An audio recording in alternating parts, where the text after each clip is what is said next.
दोस्तों, बॉलीवुड सुपरस्टार सैफ अली खान साहब के अपार्टमेंट में घुसकर एक बदमाश ने उन पर जानलेवा हमला किया। उनकी जान भी जा सकती थी। क्या था पूरा मामला, आपसे शेयर करता हूँ। बिल्कुल भी स्किप मत कीजिएगा इस वीडियो को। दोस्तों, सैफ अली खान साहब मुंबई के बांद्रा में सतगुरु शरण अपार्टमेंट में रहते हैं। अब ये जो सतगुरु शरण अपार्टमेंट है, ये सलमान खान साहब के गैलेक्सी अपार्टमेंट से 2.5 किलोमीटर की दूरी पर है और शाहरुख खान साहब के मन्नत बंगले से लगभग 2.5 वही 2.5 पौने 3 किलोमीटर के लगभग पड़ता है। अब ये जो अपार्टमेंट है, इसमें 12 बंगले हैं, मतलब एक के ऊपर एक 12 माले की ये बिल्डिंग है। सारे के सारे 12 लग्जूरियस बड़े बड़े नामी गिरामी लोग रहते हैं। इस 12 माले के अपार्टमेंट में 11th और 12th फ्लोर जो है सैफ अली ख़ान साहब का है। 11th फ्लोर पर सैफ अली ख़ान साहब की पहली बीवी अमृता जी से जन्मे दोनों बच्चे सारा अली ख़ान और इब्राहिम रहते हैं।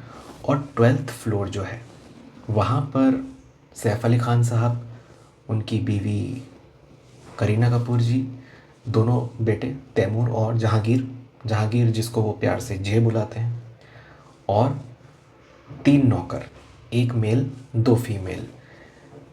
एक जो मेड थी इनकी, जो है मतलब जो मेड लीमा, इनको इन्होंने 4 साल पहले अपॉइंट किया था और ये जहांगीर की देखभाल के लिए सब जहांगीर की देखरेख करती हैं।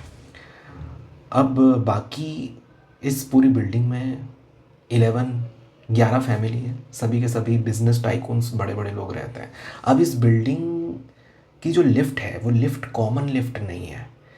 इस बिल्डिंग की लिफ्ट एंट्रेंस गेट से हर एक शख्स अपने अपने बंगले में पहुंच सकता है, डायरेक्ट खुलती है सेपरेट बंगले में। तो इस वजह से कॉमन लिफ्ट नहीं थी, सेपरेट बंगले में पहुंचते थे सब अपने अपने, वो वाली लिफ्ट थी। तो इस वजह से लिफ्ट्स में कैमरे नहीं थे, मल्टीपल लिफ्ट्स हैं इस बिल्डिंग में। अब हुआ ये कि 15 जनवरी की रात को 12th फ्लोर पर सभी लोग थे। सैफ अली खान साहब की वाइफ जो है करीना कपूर जी, ये गई थी अपनी सिस्टर करिश्मा कपूर और सोनम कपूर जी के साथ एक नाइट आउट पार्टी में। एक सहेली और थी इनकी, और उस पार्टी की कुछ झलकियाँ करिश्मा कपूर जी ने अपने इंस्टाग्राम के अकाउंट पर भी पोस्ट की थी स्टोरी पे। उसी रात को होता यह है कि 11 बजे के लगभग सब खाना वाना खा के फ्री हो जाते हैं, सोने की तैयारियां थी। अब 12 बजे के बाद 16 तारीख आ जाती है। ऑब्वियसली 12 बजे तारीख चेंज होती है, 16 तारीख हो जाती है। रात के लगभग 2 बजे जो इनके मेड वाला कमरा है जिसमें मेड्स वगैरह रहते हैं, वहाँ का जो वॉशरूम है उसकी लाइट जलती है। और इनकी जो मेड है अरियामा, इनका नाम है अरियामा उर्फ लीमा इनका नाम है। तो ये सो रही होती हैं, देखती हैं कि लाइट किसने चालू की है, वॉशरूम की लाइट किसने चालू की। पहले इनको लगता है कि अरियामा जो मेड है, इनको लगता है कि मेम साहब शायद आ गई हैं, मतलब करीना कपूर जी हैं, पर ये तो कल आने वाली थी, आज कैसे आ गई। नहीं, वो नहीं हो सकती। फिर कुछ अजीब सी आहट अरियामा को लगी कि यार नहीं, कुछ गड़बड़ टाइप का मामला है यहाँ पे, कुछ गड़बड़ है। तो वॉशरूम की तरफ गई।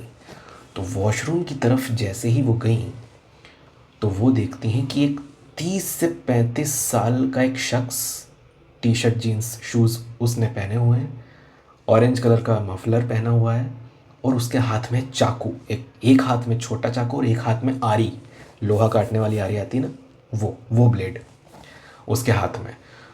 तो ये जो मेड है लीमा, वो घबरा जाती हैं, देख के पैनिक हो जाती हैं। और ये मतलब अचानक से आप सोचिए, आप घर में सो रहे हो और जहाँ आप रहते हो वहाँ सेफ्टी और तमाम तरह की बातें की जाती हैं, और अचानक से आप रात को उठ के देखते हो कोई अनजान शख्स, वो भी हाथ में हथियार लिए, एक हाथ में ब्लेड एक हाथ में चाकू लिए, रात के 2 बजे दिख जाए या मिल जाए घर के अंदर, तो कोई भी घबरा जाता है। कोई भी घबराएगा ही ऑब्वियसली, ये भी घबराई। अब ये घबराई तो इसने बोला चुप रहना वरना मैं मार दूंगा तुझे, चुप, ख़त्म कर दूंगा वरना तुझे। तो ये घबराते हुए इन्होंने पूछा उससे, क्या चाहिए तुम्हें, क्या चाहिए? तो इस शख्स ने इशारे में बोला 1 करोड़ रुपए, 1 करोड़ रुपए चाहिए। इतने में जो दूसरी मेट थी वो भी वहाँ आ जाती है, वो भी देखती है, घबरा जाती है, अरे कौन हो तुम और क्या। तो अब जो है यहाँ पे पैनिक सिचुएशन आती है। तो यहाँ जो लीमा है, अरियामा उर्फ लीमा जो मेड है इनके घर की, वो चीख देती है, ज़ोर से चिल्ला देती है। तो ज़ोर से जब चिल्लाती हैं ये मेड, तो ये जो शख्स है, ये चाकू, जो छोटा वाला चाकू था एक हाथ में, वो मारता है अरियामा जी की तरफ। तो अरियामा जी ऐसा हाथ करती हैं, ऐसा बचने के लिए ऐसा हाथ करती हैं, और इनके हाथ पे कट लग जाता है, हाथ पे कट लगता है। अब यहाँ जो दूसरी मेड भी वहाँ पे थी वो भी चीखने चिल्लाने लगती हैं। तो इस चीख को सुनकर सैफ अली खान साहब जो सो रहे थे अपने रूम में, वो जाग जाते हैं कि अरे क्या हुआ। भागते हुए आते हैं जहाँ पे मेड रहते थे, रुकते थे, स्टे करते थे, वो वाले रूम में आते हैं और देखते हैं कि भाई ये शख्स है जो अरियामा पे अटैक कर रहा है और पैनिक कर रही हैं दोनों जो मेड्स हैं वो। तो अब ये सैफ अली खान साहब आ जाते हैं उसके सामने, और ये जो शख्स है सैफ अली खान साहब पर कर देता है अटैक, और 6 वार करता है ये बॉडी पे, जिसमें से 2 जो घाव थे, जो 2 वार थे वो ख़तरनाक थे। जो एक गले पे वार किया उस शख्स ने चाकू से सैफ अली खान साहब पे, जो लगभग 10 सेंटीमीटर लंबा घाव था, और जो चाकू था उस शख्स के हाथ में, जो छीना झपटी हुई, जो झूमा झटकी, जो भी भिड़ंत हुई इनकी सैफ अली खान साहब से इस शख्स की, तो वो जो छोटा वाला चाकू है उससे सैफ अली खान साहब की पीठ पर उसने मारा, पीछे। तो जब, चूँकि सैफ अली खान साहब की बॉडी बहुत सॉलिड है, जिम वगैरह जा कर के अपने मूवीज़ के शूट के लिए, लुक्स वगैरह मेंटेन करने के लिए वो अपनी बहुत ही ठोस बॉडी में दिखते हैं हमें अक्सर स्क्रीन पे।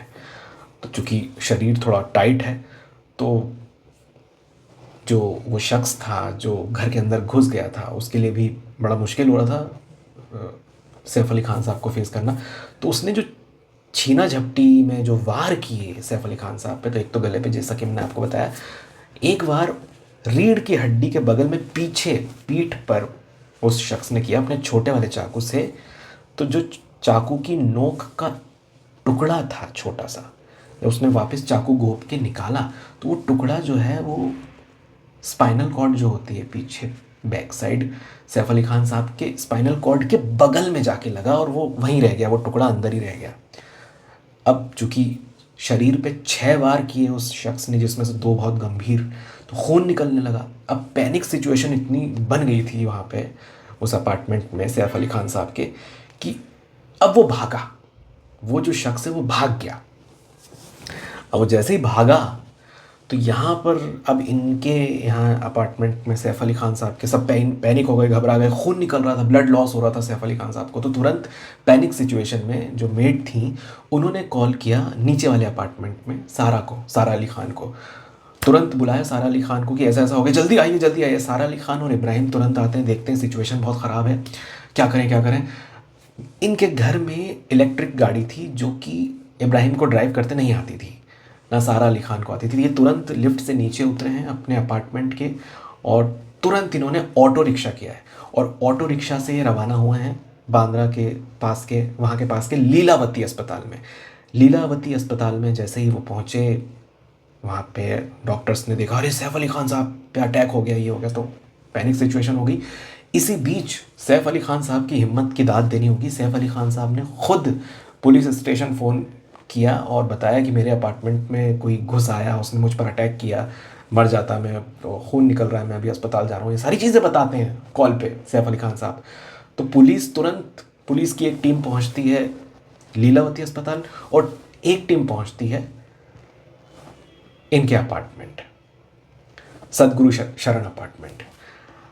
अब अगले दिन 16 तारीख के दिन में लीलावती अस्पताल ये स्टेटमेंट देता है कि सैफ अली खान साहब ख़तरे से बाहर हैं, सेफ़ हैं, उनकी जान को कोई ख़तरा नहीं है। तो ईश्वर का सबसे पहले तो धन्यवाद कि सैफ अली खान साहब ख़तरे से बाहर हैं।